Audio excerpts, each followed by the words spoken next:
Hey there, and welcome back to the second week in this series sponsored by Deadly Sins Cosmetics. This week's sin is going to be gluttony. And while we get started with my skin prep, I want to go ahead and talk to you a little bit more about this sin. Gluttony is closely related to sins like lust and greed in the fact that they all involve excess consumption. Lust and greed just being a little bit more specific. So as the definitions of each sin grew and evolved throughout history, rather than money or sex, gluttony seemed to focus on substance consumption, typically represented through overeating. In the Middle Ages, this was particularly egregious because food was in short supply, so if someone was overeating, they were eating more than their fair share, which meant that there was even less food for everyone else. And while modern representations of gluttony are often represented through desserts and confectionery treats because dessert is sort of an unnecessary meal, I feel that that's a rather lighthearted interpretation of the sin. And the darker aspect to it is this idea of eating without ever getting full, a hunger that you can never satisfy.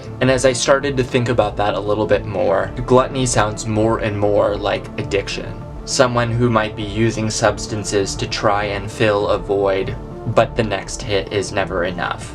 Unfortunately, as a member of the queer community, I see substance abuse happen regularly.